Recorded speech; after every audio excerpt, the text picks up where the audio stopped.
Välkomna till Think and Drink, kanalen med onödigt vetande om drinkar. Tror jag verkligen att jag kan förbättra IBAs Martinis recept?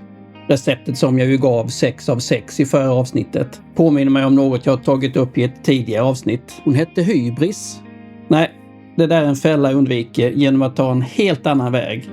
Som jag nämnde i förra avsnittet anser man ju att Martinez är föregångaren till vår Martini. Och jag tycker det känns logiskt att det receptmässigt borde finnas ett eller ett par stopp på vägen från den söta Martinisen till den torra, krispiga Martinin som vi dricker idag. Och faktum är att det kanske gör det. Om vi ska tro vad man säger om vår vän från förra avsnittet, Julio Richelieu, så serverade han enligt rykte den första Martinin i Martinez 1874. Så där har jag ju något att testa idag istället för ett eget Take-Two-recept som jag brukar.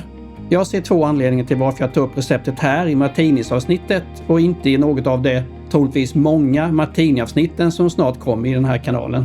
För det första riskerar just det här avsnittet att bli väldigt, väldigt kort.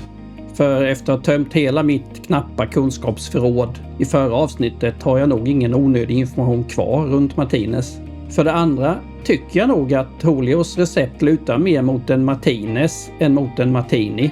Bara en sån sak att han själv kallade drinken ursprungligen för Martinez special. Men efter några glas av den drinken rullar kanske varken sätat eller ordet special så lätt över tungan. Så det var väl lätt att droppa dessa. Och kvar blir ju då Martine eller Martini. Och där har vi en av många ursprungshistorier runt Martini. Till receptet då. Ja, där Martinin använder torr gin har Martinez special en sötare gin i form av Old Tom eller Genever. Kolla i förra avsnittet. Och så används en söt röd vermouth istället för en torr vit. Nu har jag ingen Genever hemma just nu så jag går på en Old Tom och väljer Härnös Old Tom som är en riktig trotjänare som jag ofta använder mig av. Men jag fegar ur lite vad gäller vermouthen. Jag är inte så sugen på en jättesöt drink just nu. Så för att dra ner den där extra sötman som Old Tommen ger väljer jag Valdespinos vermouth. Ja, så där. Jag kanske kan kalla det här ett eget Take-Two-recept ändå.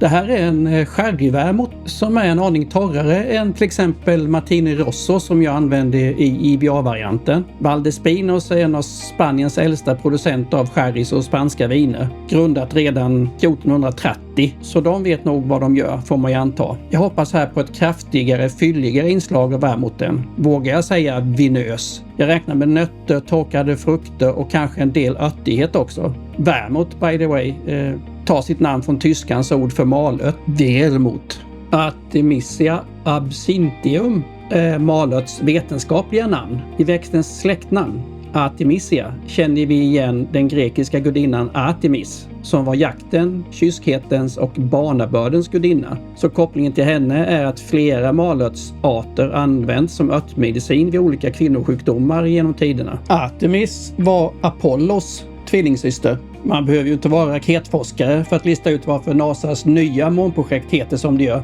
Artnamnet absinthium får vi från grekiskans absintos som betyder besk men nyttig. Och besk kan vi väl alla hålla med om. Nyttig, det får var och en bestämma vad man tycker om. Svenskans malört är enkelt. Man trodde att malört hjälpte bland annat mot mal. Samma sak med engelskans wormwood. Man trodde att man kunde bli av med maskar med den här plantan. Fast ordet är en utveckling av det äldre engelska ordet vermod, vars släktskap med tyskans Wermut är enkelt att se. Så i ett alternativt universum hade en Martini kunnat bestå av gin och maskved. Jag avslutar det här malörtutlägget med att döda en myt. Tjernobyl är inte ryska för malört, utan är ett ukrainskt ord för svart gräs, ogräs eller buske. En växt som visserligen är besläktad med malört men inte används på samma sätt. Jag tillhör nog tyvärr en av de som tidigare lurat folk med denna falska information. Nej, nu smakar vi på den här. Oj, ja det här var intressant. Den lutar absolut mer mot en Martini än Manhattan. Trots att det här är ju en söt drink. Skulle jag gissa så är det nog mitt val av vermouth och den där oliven som sätter grill i huvudet på mig. Oliven signalerar dry martini trots att jag ser att det jag dricker är rött. Vermouthen tar över lite väl mycket. Men det är ju mitt eget fel. Jag vill ju ha en vermouth som framträder mer. Nu blev det lite mycket på bekostnad av ginen. Ja, nu blir det svårt att betygsätta den här drinken. För jag uppskattar Valdespinos så mycket att jag vill sätta ett högt betyg tack vare den. Men det är ju drinken jag ska betygsätta och den får 4 av 6.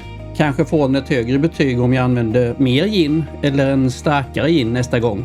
Lite tips om Valdespinos vermouten så här på slutet. Låt Italien och Spanien mötas i en väldigt god Negroni. Där Valdespinos då självklart är den söta ingrediensen.